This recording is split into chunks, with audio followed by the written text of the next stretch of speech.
सास बिना ससुराल में गरीब बहू बनी रानी। तेज धूप में गांव के कोने पर खड़ा पानी का टैंकर, उसके सामने लंबी लाइन लगी होती है।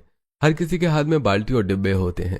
धक्का मुक्की, चिल्लाहट और बेचैनी साफ दिखाई देती है। उसी लाइन में नेहा भी खड़ी होती है, पसीने से तरबतर होती है।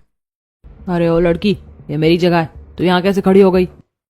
आंटी, पानी तो सबको चाहिए, आप लग जाओ लाइन में, इसमें लड़ने की क्या बात है? बहुत तेज बन रही है, गरीब होकर भी आकर देखो इसकी। जल्दी करो, पानी खत्म हो जाएगा। नेहा किसी तरह अपना बर्तन भरती है और चुपचाप वहां से निकल जाती है। नेहा जैसे ही घर पहुंचती है, कच्चे घर के अंदर उसकी माँ मधुबाला को तेज खांसी का दौरा पड़ रहा होता है। घर में गर्मी इतनी होती है कि सांस लेना मुश्किल लग रहा होता है। मम्मी, ये क्या हालत बना रखी है आपने? नेहा जल्दी से पानी का गिलास भरकर मधुबाला को देती है। मम्मी, मैंने कहा था ना आपसे, दवाई ले लो। बेटा, दवाई ले लूंगी, पहले खाना बनाना है, तेरे पापा भी आते होंगे। मम्मी आप बैठ जाओ, मैं बना लूंगी खाना। नेहा गरम रसोई में खाना बना रही होती है। पसीना उसके चेहरे से टपक रहा होता है। घर में न पंखा है, न कोई सुविधा। अगर मैं ठीक होती ना तो बाहर जाकर काम कर लेती, अब सारा बोझ तेरे पापा पर है।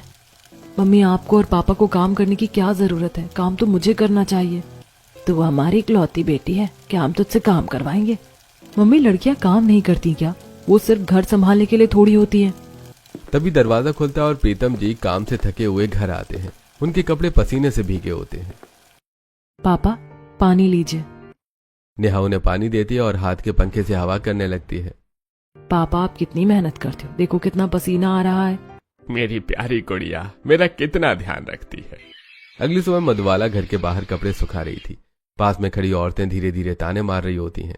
एक ही लड़की है बेचारी की, शादी कैसे करेंगे? इन्हें तो 2 टाइम की रोटी खिला ले, शादी में क्या देंगे? पता नहीं लड़की का नसीब कैसा होगा। मधुबाला चुपचाप से ये सब सुनती रहती है। आंखों में आंसू आ जाते हैं। दरवाजे के पीछे खड़ी नेहा सब सुन लेती है। नेहा कमरे में अकेली खड़ी होती है, उसकी आंखों में आंसू होते हैं। आज लोग मेरे हालात पर हंस रहे हैं, पर एक दिन ऐसा आएगा जब यही लोग मेरी किस्मत की मिसाल देंगे। रात को पूरा परिवार एक छोटे से कमरे में बैठा होता है। गर्मी से सब परेशान होते हैं, हाथ के पंखे से हवा कर रहे होते हैं। आज भी काम कम मिला, पता नहीं कब हालात ठीक होंगे हमारे घर के और हमारे।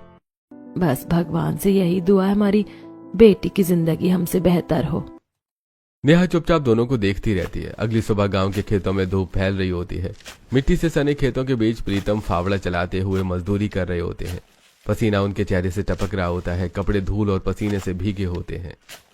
बस भगवान, आज इतना कमा लो कि घर में 2 वक्त की रोटी आ जाए।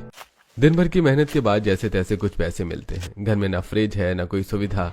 कई बार बचा हुआ खाना खराब हो जाता है और उन्हें भूखा सोना पड़ता है। दूसरी ओर शहर में एक बड़ा और शानदार घर, हर कोने में सुविधा, साफ सफाई और रौनक। लेकिन इस घर में यहाँ सिर्फ मर्द रहते हैं, करीब 10 लोग। कोई किचन में खाना बना रहा होता है, कोई झाड़ू पोछा कर रहा होता है, कोई ऑफिस के लिए तैयार हो रहा होता है। अरे भाई, आज ये चाय किसने बनाई है? इतनी कड़वी क्यों है? सीख जाओ सब, बहू कमाई की पता नहीं। सब हंसते हैं और धीरे धीरे तैयार होकर अपने अपने काम पर निकल जाते हैं। अगले दिन सभी मर्द अच्छे कपड़े पहनकर राघव के लिए लड़की देखने जाते हैं। लड़की का घर साफ सुथरा होता है। भाई साहब, हमें माफ कर दीजिए। अरे क्या बात हो गई?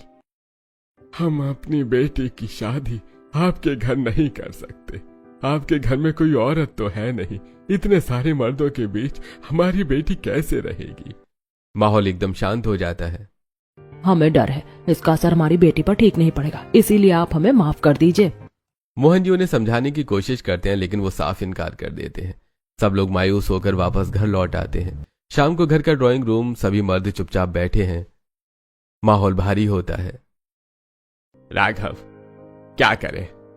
तेरे तो हर जगह रिश्ते कैंसिल हो रहे हैं। पापा, आप इतना ट्राई क्यों कर रहे हो? जब सही लड़की मिलेगी तब शादी हो जाएगी।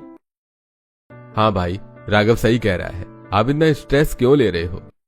तभी मोहन जी अचानक सोच में पड़ जाते हैं, जैसे उन्हें कुछ याद आ गया हो। विक्की, तुझे याद है मेरा एक दोस्त था प्रीतम? हाँ भाई, थोड़ा थोड़ा याद है। आप गांव में उसके साथ खेला करते थे। हाँ, उसकी एक बेटी भी थी, छोटी थी।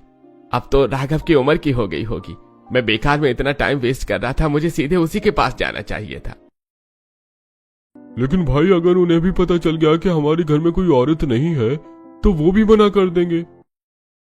वो मेरा सच्चा दोस्त है, वो ऐसा नहीं करेगा, मेरे साथ मुझे यकीन है। भाई देख लो, रिस्क लेने से पहले प्लानिंग कर लो। ऐसा करते हैं उन्हें ये नहीं बताते कि हमारे घर में कोई सास या औरत नहीं है, तभी बात बनेगी। राघव ये सुनकर थोड़ा असहज हो जाता है। पापा, अगर किसी लड़की को एडजस्ट करना होगा तो वो कर ही लेगी, लेकिन इतने बड़े रिश्ते की शुरुआत झूठ से नहीं करनी चाहिए। कुछ पल के लिए सब चुप हो जाते हैं। बेटा, कभी कभी सही रिश्ते जोड़ने के लिए थोड़ा बहुत झूठ बोलना पड़ता है। अब हमारे पास यही आखिरी ऑप्शन बचा है, और वहां पर कोई भी जाकर सच्चाई नहीं बताएगा, समझ गए सब।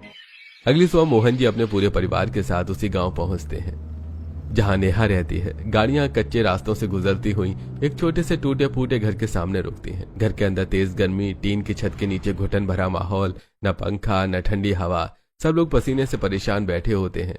तभी दरवाजे पर दस्तक होती है। अरे मोहन। प्रीतम जी की आंखें फटी की फटी रह जाती हैं। सामने खड़े अपने पुराने दोस्त को देखकर वो भावुक हो जाते हैं और तुरंत गले लग जाते हैं। मेरे भाई, मेरा यार, कहाँ था तू इतने सालों से? अरे भाई, मैं तो यही था जहां तू मुझे छोड़ कर गया था। शहर तो तू गया था। तू बता, सब कैसा है और इतने सालों बाद कैसे याद आई? मोहन जी और उनका पूरा परिवार घर के अंदर बैठता है। गर्मी इतनी होती है कि सब लोग पसीना पोंछते रहते हैं और कोई कुछ कहता नहीं है। भाई, जब से इस गांव और तुझसे दूर गया था, जिंदगी जैसे अधूरी हो गई थी, लेकिन आज मैं खुशखबरी लेकर आया हूं। पहले बैठ, आराम से बता। तुझे पता ही है कि हम बचपन से कितने करीब थे, साथ में खेती की, गांव की गलियों में क्रिकेट खेला। अब मैं चाहता हूं कि हमारी दोस्ती रिश्तेदारी में बदल जाए। सब लोग ध्यान से सुनने लगते हैं। मैं अपने बेटे राघव का रिश्ता तेरी बेटी नेहा के लिए लाया हूं। अरे भाई, तू तो शहर जाकर बड़ा आदमी बन गया है, तुझे तो कोई भी अच्छी लड़की मिल जाएगी। अरे पागल, नेहा को मैं बचपन से जानता हूं। वो मेरी भी बेटी जैसी है और बहुत संस्कारी है। मुझे हमेशा से नेहा बहुत अच्छी लगती थी। तभी मधुबाला धीरे से सवाल करती है। भाई साहब, भाभी कहाँ है? वो क्यों नहीं आई आप सबके साथ? इतने बड़े फैसले में उनका होना जरूरी है। एक पल के लिए माहौल थोड़ा शांत हो जाता है। मोहन जी झूठ बोलते हैं। हाँ भाभी जी, बस उनकी तबीयत थोड़ी खराब रहती है, इसलिए ज्यादा बाहर नहीं निकलती। प्रीतम और मधुबाला एक दूसरे को तरफ देखते हैं और फिर सिर हिला देते हैं। भाई, जैसे तुझे ठीक लगे, हमें मंजूर है। मोहन जी तुरंत प्रीतम का हाथ पकड़ लेते हैं। तो शादी के खर्चों की चिंता मत करना, सब मैं संभाल लूंगा। नहीं भाई, जितना हमसे होगा हम करेंगे, तू सारा बोझ अपने ऊपर मत ले। अरे ये दोनों मेरे बेटा बेटी हैं, मैं ये सब अपनी खुशी से कर रहा हूँ। दोनों दोस्त गले लग जाते हैं और रिश्ता पक्का हो जाता है। कुछ दिनों बाद नेहा के घर में हल्दी का फंक्शन होता है। छोटा सा घर, लेकिन खुशी और रंगों से भरा हुआ। आस पड़ोस की औरतें, रिश्तेदार सब गाना गा रहे होते हैं। नेहा बेटी, ससुराल जाकर सबको अच्छे से संभालना, सास ससुर का हमेशा ध्यान रखना, लेकिन इतना भी काम मत करना कि लोग तुम्हें भाव देना ही बंद कर दें। सब हंस पड़ते हैं और नेहा हल्की मुस्कान के साथ सबकी बातें सुनती है। रात को नेहा के हाथों में खूबसूरत मेहंदी लग रही होती है। चारों तरफ गाना, हंसी और खुशी का माहौल होता है। बेटा, यहाँ तो हम तेरे माता पिता हैं ही, लेकिन वहाँ सास ससुर भी तेरे माता पिता जैसे होंगे। तुझे उनका ख्याल हमारी तरह ही रखना है, उनके हर सुख दुख में साथ देना है, वही तेरा असली घर होगा। मम्मी, सारे संस्कार आपने दिए हैं, मैं कभी आपका नाम नीचे नहीं होने दूंगी। जो जो आपने मुझे सिखाया मैं हमेशा वही करूंगी। बड़ी धूमधाम से शादी हो जाती है। शाम को बड़े से घर के बाहर रोशनी, फूलों की सजावट और हल्का सा डीजे म्यूजिक बज रहा होता है। दरवाजे के सामने पूरे घर के 10 मर्द लाइन में खड़े होते हैं, थोड़े कंफ्यूज लेकिन चेहरे पर खुशी। अरे ऐसे ही करते हैं ना गृह प्रवेश? हाँ भाई, जो आता है वही सही है। अरे बस बहू को अंदर लाना है, तरीका अपना ही बना लेते हैं। एक तरफ विक्की चावल का कटोरा लेकर खड़े हैं, दूसरी तरफ अमित आरती की थाली लिए। 3 बेटे नीचे फूलों की पंखुड़ियां बिछा रहे होते हैं और बाकी 3 डीजे पर नाचने में लगे होते हैं। भाभी का स्वागत है, जोरदार होना चाहिए। नेहा दरवाजे पर खड़ी ये सब देखती है। उसके चेहरे पर हल्की हंसी भी होती है, लेकिन दिल में एक अजीब सा संकोच भी होता है। पापा जी, मम्मी जी कहाँ हैं? वो दिख नहीं रही। बेटा, उसकी तबीयत थोड़ी खराब है, इसलिए वो शादी में भी जल्दी चली गई थी। ये सब तू छोड़ना बेटा। लेकिन वो मुझे शादी में भी नहीं मिली और फैमिली फोटो भी नहीं करवाई उन्होंने। कोई बात नहीं बेटा, तू इन सब बातों को छोड़, अपने गृह प्रवेश पर ध्यान दे। नेहा धीरे धीरे चावल का कलश गिराते हुए घर में कदम रखती है। मोहन जी आरती करते हैं, सब लोग ताली बजाते हैं और डीजे की आवाज तेज हो जाती है। बहू घर में आ गई, स्वागत है हमारी रानी का। नेहा अंदर आ जाती है, लेकिन उसके मन में एक सवाल सास के बारे में बार बार घूम रहा था। अगली सुबह नेहा जल्दी उठकर हैवी साड़ी पहनकर तैयार हो जाती है। घर में शांति होती है। धीरे धीरे एक एक करके सारे मर्द उठकर बाहर आने लगते हैं। सब आ गए, लेकिन मम्मी जी अभी तक नहीं आई। कोई जवाब नहीं देता। सब एक दूसरे की तरफ देखने लगते हैं। नेहा सोचती है कि शायद तबीयत ज्यादा खराब होगी। वो खुद कमरे से कमरे जाकर देखने लगती है। एक कमरा खाली, दूसरा कमरा खाली, पूरे घर में कहीं भी सांस नहीं होती है। मैंने सारा घर देख लिया, मम्मी जी कहीं नहीं है। नेहा सीधे मोहन जी के पास जाती है। पापा जी, मम्मी जी कहाँ हैं? बेटा, आज तेरी पहली रसोई है, पहले वो कर ले। नेहा किचन में जाकर सबके लिए खाना बनाती है, पर उसका मन बार बार उसी सवाल में उलझा रहता है। कुछ तो छुपाया जा रहा है। सब लोग खाना खाने बैठते हैं। नेहा सबको खाना परोसती है और फिर हिम्मत करके बोलती है, पापा जी, मुझे मम्मी के बारे में बताइए। जब भी मैं पूछती हूँ आप बात टाल देते हैं। पूरे कमरे में सन्नाटा छा जाता है। मोहन जी समझ जाते हैं कि अब सच छुपाना मुश्किल है। मोहन जी धीरे धीरे उठते हैं और नेहा के सामने हाथ जोड़ लेते हैं। बेटा, मुझे माफ कर देना, मैंने तुझसे और तेरे परिवार से झूठ बोला। इस घर में सब लोग हैं सिवाय तेरी सास के। सबकी आंखें नम हो जाती हैं। तेरी सास की मौत 10 साल पहले हो गई थी। नेहा एकदम हैरान रह जाती है और आंखें फैल जाती हैं। पूरा घर एकदम शांत, सबके चेहरे पर दर्द और इमोशन। मोहन जी की आंखों में आंसू भर आते हैं। वो धीरे धीरे अतीत में खो जाते हैं। सालों पहले वही गांव खेतों के बीच मोहन और प्रीतम एक दूसरे को गले लगा रहे होते हैं। भाई, हमें याद रखना, मैं गांव छोड़कर जा रहा हूं, लेकिन मेरा दिल हमेशा यही रहेगा। तू जा, टेंशन मत लेना और भाभी का ध्यान रखना। शहर में नया जीवन शुरू होता है, लेकिन कमला, राघव की मां को अक्सर खांसी आने लगती है। धीरे धीरे खांसी बढ़ती जाती है और कभी कभी खून भी आने लगता है। एक दिन कमला डॉक्टर के पास जाती है। आपको टीबी की बीमारी है, ध्यान रखना बहुत जरूरी है। कमला चुप हो जाती है, लेकिन ये बात वो किसी को नहीं बताती। घर में सब अपने अपने काम में बिजी रहते हैं। मोहन जी बिजनेस में, बच्चे अपनी नौकरी में। कमला हर दिन खांसती रहती है, लेकिन मुस्कुराकर सब छुपा लेती है। कमला, इतनी प्रॉब्लम हो रही है तो डॉक्टर के पास चलो। अरे कोई प्रॉब्लम नहीं है, सब ठीक है। एक दिन अचानक कमला को तेज खून की उल्टी होने लगती है और पूरा घर घबरा जाता है और तुरंत उन्हें अस्पताल ले जाया जाता है। इनकी बीमारी बहुत बढ़ चुकी है, ये टीबी का आखिरी स्टेज है, अब हम कुछ नहीं कर सकते। सबके पैरों तले जमीन खिसक जाती है। कुछ ही समय बाद कमला हमेशा के लिए सबको छोड़कर चली जाती है। तुमने मुझे क्यों नहीं बताया? मैं चाहे कितना भी बिजी था, तुम्हारे लिए मेरे पास हमेशा समय था। मम्मी, आपने हमें इतना भी लायक नहीं समझा कि आप अपनी बीमारी हमें बता पाती। पूरा घर रो रहा था और उस दिन के बाद इस घर से माँ का साया हमेशा के लिए चला जाता है। मोहन जी की आवाज रुक जाती है, आंखों से आंसू बह रहे होते हैं। पूरा घर इमोशनल हो जाता है और नेहा भी ये सब सुनकर नम खड़ी रहती है। पापा जी, आपको मुझे ये सब पहले बता देना चाहिए था। किसी भी सच्चे रिश्ते की नींव झूठ पर नहीं रखी जाती। मोहन जी हाथ जोड़ लेते हैं। बेटा, मुझे माफ कर दे, ये गलती सिर्फ मेरी है। राघव ने तो मुझे मना किया था, लेकिन मैंने सोचा इतने रिश्ते पहले ही टूट चुके हैं, अगर तुझे भी सच्चाई पता चल गई तो तेरे माँ बाप भी मना कर देंगे। कम से कम आपको मेरे पापा पर भरोसा करना चाहिए था, वो आपके इतने पुराने दोस्त हैं। तू सही कह रही है बेटा, I am sorry. Mohan ji तुरंत फोन उठाते हैं और प्रीतम को कॉल करते हैं। प्रीतम भाई, मुझे माफ कर दे। तेरी भाभी की मौत 10 साल पहले हो चुकी थी, लेकिन मैंने तुझसे झूठ बोला। कोई बात नहीं भाई, अब मेरी बेटी तेरे हवाले है, उसका खूब ध्यान रखना। तो फिक्र मत कर, मैं उसे अपनी बेटी से भी ज्यादा प्यार दूंगा। फोन कट जाता है। नेहा चुपचाप खड़ी होती है। उसके मन में कई सवाल और डर एक साथ उठ रहे होते हैं। इस घर में सास नहीं है, मैं क्या करूंगी? इतने सारे मर्द में कैसे संभालूंगी? अब यहाँ मेरी परवाह कौन करेगा? जहाँ माँ होती है वहीं परवाह होती है, यहाँ तो कोई नहीं है मुझे समझने वाला।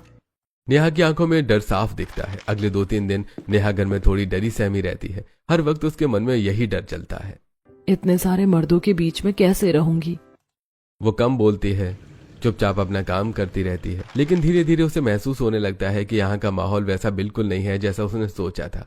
एक दिन नेहा रसोई में अकेले खाना बना रही थी। गरम तवा, उबलती कढ़ाई और वो चुपचाप अपने काम में लगी होती है। तभी अचानक उसके 3 देवर और 3 मामा के बेटे किचन में आ जाते हैं। अरे भाभी, क्या कर रही हो अकेले अकेले? चलो हम भी आपकी मदद कर देते हैं। हमारी नाजुक सी भाभी अकेले कितना काम करेंगी। अरे नहीं नहीं, आप लोग रहने दो, मैं कर लूंगी। अरे नहीं भाभी, हम आ गए हैं ना, तो काम बांटना पड़ेगा। देखते ही देखते पूरा किचन टीम वर्क में बदल जाता है। कोई सब्जी काट रहा है, कोई मसाले दे रहा है, कोई रोटियां बेल रहा है। भाभी, आज हमारी बनाई रोटी खाकर बताना गोल बनी है या नक्शा। सब हंस पड़ते हैं और नेहा भी पहली बार खुलकर मुस्कुरा देती है। ये लोग वैसे नहीं है जैसा मैंने सोचा था। अगली सुबह नेहा पूजा की थाली लेकर खड़ी है। घर में सारे मर्द लाइन में खड़े मुस्कुरा रहे होते हैं। आप सब? आज से ये घर तेरे हाथों से चलेगा बेटा। और हम सब तेरे असिस्टेंट हैं। नेहा सबको धूप देती है और प्रसाद भी। चलो सारे छोटे बच्चे नेहा के पैर छू लो। आज रोज ऐसा ही करना, तभी घर की तरक्की होगी। सारे देवर उसका आशीर्वाद लेते हैं। सास नहीं है, लेकिन यहाँ मुझे माँ से भी ज्यादा प्यार मिल रहा है। अगले दिन नेहा घर में डस्टिंग कर रही होती है। तभी मोहन जी और दोनों चाचा भी आ जाते हैं। अरे बेटा, ये सब तू अकेले क्यों कर रही है? अरे इतना बड़ा घर है, कब तक अकेले करेगी? हम किस दिन काम आएंगे? फिर सब मिलकर काम करने लगते हैं। कोई झाड़ू लगा रहा है, कोई पोछा लगा रहा है। नेहा सोफे के कवर झाड़ रही होती है। नेहा बेटा, तू बैठ जा, आराम कर। घर का कोई भी काम नेहा को कभी अकेले नहीं करने दिया जाता है। कपड़े धोने में मदद, कपड़े छत पर सुखाने में मदद, हर जगह कोई ना कोई उसके साथ होता है। यह घर तो बिल्कुल अलग है। शाम को राघव ऑफिस से जल्दी घर आ जाता है। पापा, आज मैं नेहा को डिनर पर लेकर जाऊंगा। हाँ बेटा, जरूर जाओ। मैं तो कब से कह रहा हूँ, अपने रिश्ते को थोड़ा टाइम दो, जाओ घूम आओ। रात को एक खूबसूरत होटल, हल्की रोशनी, मोमबत्तियां और सुकून भरा माहौल। राघव ने पहले से ही कैंडल लाइट डिनर अरेंज कर रखा होता है। नेहा थोड़ी हैरान लेकिन बहुत खुश होती है। मुझे लगा था यहाँ कोई मुझे समझ नहीं पाएगा, लेकिन आप लोगों ने तो मुझे घर की रानी बना दिया। ऐसा लगता है जैसे मैं सबसे इम्पोर्टेंट हूँ। तुम घर में अकेली लड़की हो, तुम्हें प्रिंसेस ट्रीटमेंट तो मिलेगा ही। दोनों एक दूसरे को देखकर मुस्कुराते हैं और नेहा के मन का डर धीरे धीरे खत्म होने लगता है। सास नहीं है, लेकिन ये पूरा घर ही मेरा सहारा है।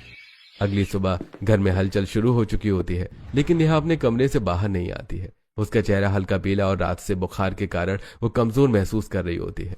राघव अकेले ही हॉल में आता है। बेटा नेहा कहाँ है? पापा, उसकी तबीयत ठीक नहीं है, उसे रात से बुखार है। ये सुनते ही पूरे घर के सारे मर्द एकदम घबरा जाते हैं और बिना सोचे बिना कुछ कहे नेहा के कमरे की तरफ भागते हैं। अरे चलो जल्दी, भाभी को देखे क्या हुआ। रात से बुखार था, तूने हमें बताया भी नहीं। नेहा बिस्तर पर लेटी होती है। तभी सारे लोग उसके आसपास इकट्ठा हो जाते हैं। देखो नेहा, मैं तुम्हारे लिए काढ़ा भी बनाकर लाया हूँ। बेटा तूने हमें बताया क्यों नहीं? हम रात को ही तुझे डॉक्टर के पास ले जाते। पापा, इतनी चिंता की बात नहीं है, नॉर्मल सा फीवर है, ठीक हो जाएगा। लेकिन घर के सब लोग बहुत परेशान हो जाते हैं। कोई खिचड़ी बनाकर लाता है, कोई पनीर लेकर आता है, कोई नींबू पानी बनाकर देता है। भाभी, ये नींबू पानी पी लो। और ये खिचड़ी हमारी स्पेशल है, जल्दी ठीक हो जाओगी। सब लोग उसके आसपास बैठे रहते हैं, जैसे उसे अकेला छोड़ना ही नहीं चाहते हैं। तुम सब अपने अपने काम पर जाओ, मैं नेहा को संभाल लूंगा। धीरे धीरे सब लोग चले जाते हैं और मोहन जी नेहा के पास बैठ जाते हैं। वो धीरे धीरे उसका सिर दबाने लगते हैं। पापा जी, रहने दीजिए, आपके हाथ दुख जाएंगे। आप इतना परेशान क्यों हो रहे हैं? बेटा मुझे पता है, जब तुझे यह पता चला होगा कि इस घर में सास नहीं है, तो तुझे जरूर लगा होगा कि यहाँ तेरी कोई परवाह नहीं करेगा। लेकिन सच ये है कि तू हमारे घर की लक्ष्मी है और इस लक्ष्मी को हम कभी खोना नहीं चाहते। इस घर का हर इंसान तुझसे बहुत प्यार करता है। कभी ये मत सोचना कि सास नहीं है तो तेरी वैल्यू कम है। तेरी वैल्यू हमारे दिलों में सबसे ज्यादा है। नेहा की आंखों में आंसू आ जाते हैं। पापा, आप सब बहुत अच्छे हो, मैं आप सबसे बहुत प्यार करती हूँ। अगले दिन नेहा ठीक होकर घर के गेट पर खड़ी होती है, इधर उधर देख रही होती है और चक्कर लगा रही होती है। कब आएंगे राघव? मुझे शॉपिंग पर जाना है। तभी उसके चारों देवर जिम से लौटते हैं। अरे क्या हुआ भाभी, गेट पर क्यों खड़ी हो? कुछ नहीं, राघव का इंतजार कर रही हूँ, मुझे शॉपिंग पर जाना था। अरे भाभी, आपके देवर किस दिन काम आएंगे? अरे चलो हम अभी लेकर चलते हैं। आप लोग जिम से आए हो, थक गए होगे, आप रेस्ट कर लो।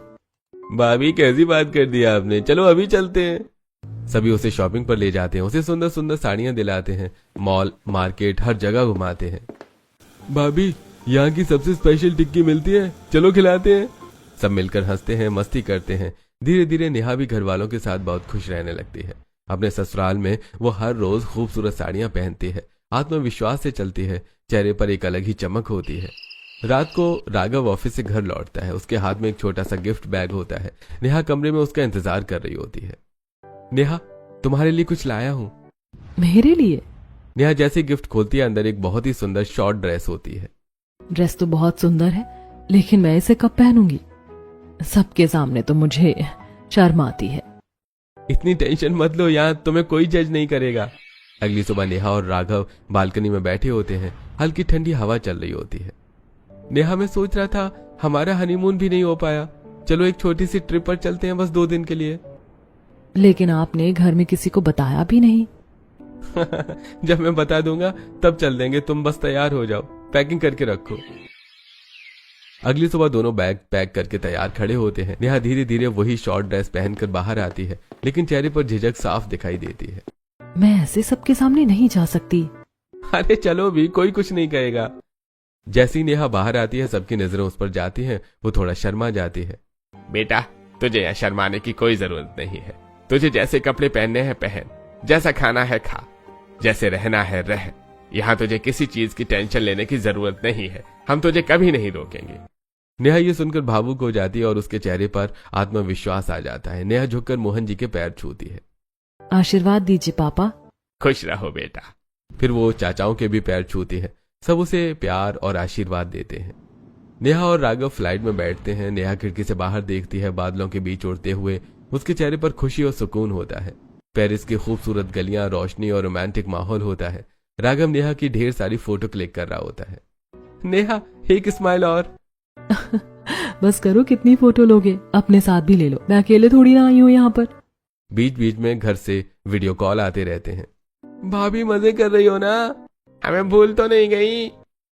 बेटा खुश रहना, अपना ध्यान रखना। नेहा सबको अपनी फोटो भेजती है और सब मुस्कुराते हुए बातें करते हैं। उसके दिल में एक ही एहसास होता है, मैं कितनी लकी हूँ जो मुझे इतना प्यार करने वाला परिवार मिला। अगली सुबह बड़े से ड्राइंग रूम में घर के सारे मर्द बैठे होते हैं। माहौल थोड़ा सीरियस होता है, किसी जरूरी बात पर चर्चा चल रही होती है। नेहा बेटा, इधर आओ, एक जरूरी बात हो रही है। नेहा किचन से बाहर आती है और मुस्कुराते हुए कहती है, पापा मुझे पता है आप लोग गाड़ी के बारे में बात करें, आप लोग कर लीजिए, इसमें मुझे ज्यादा आइडिया नहीं है। अरे बेटा, तू इस घर की फाइनेंस मिनिस्टर है, जो भी पैसे खर्च होंगे वो तेरी रजामंदी के बाद ही होंगे। तू हाँ करेगी तो होगा, नहीं तो कुछ नहीं होगा। नेहा थोड़ी हैरान लेकिन खुश भी होती है। अच्छा पापा जी, बताइए फिर। बेटा, हम पुरानी गाड़ी बेच रहे हैं और नई खरीदने का सोच रहे हैं, तुझे कैसा लगता है? पापा जी, जैसा आपको सही लगे, मुझे मंजूर है।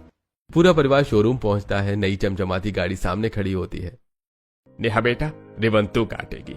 नेहा रिबन काटती है, सब लोग ताली बजाते हैं, फिर केक कटता है, पटाखे फूटते हैं, पूरा माहौल खुशी से भर जाता है। राघव, गाड़ी तो आपकी है, आप भी आइए ना। पापा जी, आप भी आओ। हमारी है और सबसे पहले हक तुम्हारा है। रात को राघव कमरे में आता है और नेहा को एक सुंदर सा डिब्बा देता है। नेहा उसे खोलती है। ये diamond necklace, thank you so much Raghav, लेकिन इसकी क्या जरूरत थी, बहुत महंगा है। तुम्हारे सामने इन सब चीजों की कोई कीमत नहीं है। जिस दिन से मैं इस घर में आई हूँ मुझे बहुत अच्छा लगता है, मैं तो यहाँ रानी जैसा जीवन जी रही हूँ। अगले दिन नेहा गार्डन में बैठी होती है, तभी बाहर कुछ औरतें खड़ी बातें कर रही होती हैं। ये नेहा बेचारी सास बिना ससुराल में कैसे रह रही होगी, एक मर्द तो हमसे संभलता नहीं, ये 10-10 मर्द कैसे संभाल रही है। नेहा गुस्से में गेट खोलकर बाहर आती है। आंटी, पहली बात तो जब किसी की चुगली करते हैं तो उसके सामने नहीं करते, और दूसरी बात, मेरे ससुराल वाले आपसे कई गुना अच्छे हैं। आप अपनी बहू को अच्छे से रख नहीं पा रही हैं और दूसरों को जज कर रही हो। मेरा परिवार मेरा बहुत ध्यान रखता है, आपको उनकी टेंशन लेने की जरूरत नहीं है। सब औरतें चुप हो जाती हैं। अगले दिन राघव और देवर नेहा को शॉपिंग पर ले जाते हैं। भाभी, ये गाउन तो बहुत सुंदर है, इसमें तो आप एकदम प्रिंसेस लगोगी। हाँ, मुझे भी यही सही लग रहा है। आज पार्टी में सिर्फ नेहा ही चमकेगी। आपकी पसंद मेरी पसंद। रात को सब लोग एक बड़ी पार्टी में जाते हैं। रोशनी, म्यूजिक और लोग होते हैं। नेहा की एंट्री होती है। खूबसूरत गाउन में राघव पीछे से उसका गाउन संभाल रहा होता है। सबकी नजरें बस नेहा पर होती हैं। देखो कैसे अपने पति को जोरू का गुलाम बना रखा है। नेहा ये सुन लेती है और तुरंत पलटकर जवाब देती है। मेरे परिवार के बारे में कुछ बोलने की जरूरत नहीं है। ये सब मेरा बहुत ध्यान रखते हैं और जो प्यार करता है वो कभी छोटा नहीं होता। सब औरतें चुप हो जाती हैं और नेहा आत्मविश्वास के साथ राघव के साथ आगे बढ़ जाती है। पार्टी में सब लोग नेहा की ही तारीफ कर रहे होते हैं। घर आकर सब अपने कमरों में जाने वाले होते हैं। नेहा बेटा 1 मिनट रुक। मोहन जी अंदर से बड़ा नारियल लाते हैं और नेहा की नजर उतारते हैं। पापा जी इसकी क्या जरूरत थी? जरूरत थी बेटा, वो सब लोग मेरी बहू की ही तारीफ कर रहे थे और वैसे भी बहुत नजर लगती है लोगों की। एक दिन अचानक गांव में काले बादल, तेज गरज और मूसलाधार बारिश। नेहा के गांव में हालात बेकाबू हो चुके होते हैं। पानी धीरे धीरे बढ़ता है और देखते ही देखते बाढ़ का रूप ले लेता है। कच्चे घर गिरने लगते हैं। लोग अपने सामान बचाने की कोशिश में इधर उधर भाग रहे होते हैं। इसी अफरा तफरी में प्रीतम जी का घर भी ढह जाता है। मधुबाला और प्रीतम किसी तरह बाहर निकलते हैं। पूरी तरह टूट चुके होते हैं। कांपते हाथों से प्रीतम जी फोन मिलाते हैं। मोहन भाई, यहाँ सब तहस नहस हो गया, हमारा घर उजड़ गया, हम बहुत मुसीबत में हैं, थोड़ी मदद कर दो। अरे तू चिंता मत कर, मैं अभी आता हूँ। रात के 12 बजे घर में सब सोने जा रहे होते हैं। मोहन जी जल्दी जल्दी बाहर निकलते हैं। पापा इतनी रात को कहाँ जा रहे हो? कहीं नहीं बेटा, तुम आराम करो, मैं अभी आता हूँ। राघव भी उनके पीछे आता है। पापा मुझे तो बताइए क्या हुआ? बेटा नेहा के मम्मी पापा के पास जा रहा हूँ, वहां बाढ़ आ गई है, उनका घर उजड़ गया है। लेकिन नेहा को मत बताना, उसे बहुत टेंशन हो जाएगी, उसके पापा ने मना किया है। पापा आप टेंशन मत लो, मैं भी चलता हूँ और अपने दोस्तों को भी बुलाता हूँ। हम सब मिलकर वहां सबकी मदद करेंगे। दोनों तुरंत निकल जाते हैं। इधर नेहा कमरे में बेचैन हो जाती है। उसे कुछ अजीब सा महसूस हो रहा होता है। वो राघव को फोन करती है लेकिन कॉल नहीं उठती। आखिर क्या हुआ है? कुछ देर बाद मैसेज आता है। नेहा मैं घर आकर बताऊंगा। नेहा पूरी रात चिंता में बिताती है। अगली सुबह राघव घर आता है। कहाँ थे आप? क्या हुआ था? कुछ नहीं, बस ऑफिस का काम था, थोड़ी इमरजेंसी थी। नेहा को थोड़ा शक होता है लेकिन वो चुप रह जाती है। अगले कुछ दिनों में मोहन जी और राघव चुपके चुपके सब संभाल लेते हैं। नेहा के माता पिता के लिए नया पक्का घर खरीदते हैं। घर में सारा सामान लगवाते हैं। राशन भी भरवा देते हैं। भाई बहुत बहुत धन्यवाद, अगर तू नहीं होता तो हम तो बर्बाद हो जाते। अरे कैसी बात कर रहा है तू? सिर्फ नेहा का पिता नहीं, मेरा बचपन का भाई भी है। मैं अगर तेरी मदद नहीं करूंगा तो किसकी करूंगा? कुछ दिन बाद नेहा को अपने मायके की बहुत याद आती है। राघव मेरा बहुत मन कर रहा है, मुझे अपने घर जाना है, मुझे मम्मी पापा से मिलना है। अच्छा ठीक है, चलो आज ही चलते हैं। राघव नेहा को गाड़ी में बिठाकर लेकर जाता है। नेहा खिड़की से बाहर देखते हुए रास्ते को पहचानने की कोशिश करती है। अचानक उसे कुछ अजीब लगता है। ये रास्ता तो मेरे घर का नहीं है। आप मुझे कहाँ लेकर जा रहे हो? अरे बैठी रहो, मैं तुम्हें तुम्हारे घर पर ही लेकर जा रहा हूँ। नेहा के चेहरे पर कंफ्यूजन होती है। उसे कुछ समझ नहीं आता कि आखिर उसके साथ हो क्या रहा है। राघव की गाड़ी एक बड़े सुंदर पक्के घर के सामने वो रोक देता है। हरा भरा गार्डन, साफ सुथरा आंगन और एक सुकून भरा माहौल होता है। नेहा हैरानी से बाहर देखती है। राघव ये आप मुझे कहाँ लेकर आए हो? अरे आओ अंदर जाकर देखो। नेहा धीरे गेट खोलकर अंदर जाती है और जैसे उसकी नजर गार्डन पर पड़ती है वो वहीं ठहर जाती है। सामने उसके पापा अखबार पढ़ रहे हैं और उसकी माँ चाय पी रही होती है। Mummy papa. नेहा दौड़कर उनके पास जाती है।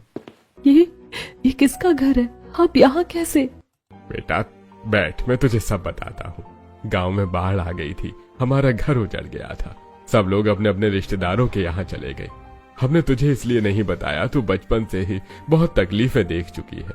अगर तुझे ये पता चलता तो तू बहुत परेशान हो जाती। हाँ बेटा, हमने तेरे ससुर से सिर्फ इतना कहा था कि कुछ दिनों के लिए रहने को जगह दिला दे, लेकिन उन्होंने तो ये पूरा घर हमारे नाम कर दिया। और तेरे चाचाओं ने घर में राशन भरवा दिया। राघव ने भी हर चीज में हमारी मदद की, हमें एक ऐसी जिंदगी दे दी जिसके बारे में हमने कभी सोचा भी नहीं था। नेहा ये सब सुनकर फूट फूट कर रोने लगती है। पापा आपने मेरी शादी एक बहुत अच्छे घर में की है। भले ही वो सास बिना ससुराल है, लेकिन मुझे वहां रानी की तरह रखा जाता है। अगर मुझे हल्की सी भी तकलीफ होती है तो पूरा घर मेरी चिंता में खड़ा हो जाता है। बेटा हम चाहकर भी तेरे लिए ऐसा घर और लड़का नहीं ढूंढ पाते। अगर मोहन भाई हमारे पास खुद नहीं आते तो। माता पिता उसे गले लगा लेते हैं। तीनों की आंखों में खुशी और सुकून के आंसू होते हैं। शाम को नेहा अपने ससुराल लौटती है। ड्राइंग रूम में सभी लोग बैठे होते हैं। नेहा दौड़कर सीधे मोहन जी के गले लग जाती है। पापा जी थैंक यू सो मच। आप सिर्फ मेरे ससुर नहीं, मेरे पापा हो। मैं आपको अपने पापा जितना ही सम्मान देती हूँ। अरे बेटा क्या हुआ, तो इतनी रो क्यों रही है? पापा मुझे सब पता चल गया। आपने मेरे पीछे से मेरे मम्मी पापा के लिए इतना सब किया। आप सब लोग बहुत अच्छे हो। आप सब में मेरी जान बसती है। बेटा, भले ही ये सास बिना ससुराल है, लेकिन तू इस घर की रानी है, और हमारी लक्ष्मी भी, और भाई इस घर की सबसे कीमती इंसान। सभी लोग नेहा को गले लगा लेते हैं। पूरा घर प्यार और खुशी से भर जाता है। क्या सच में एक सास का होना ही बहू के लिए जरूरी है, या फिर प्यार, सम्मान और अपनापन ही किसी भी ससुराल को घर बनाता है?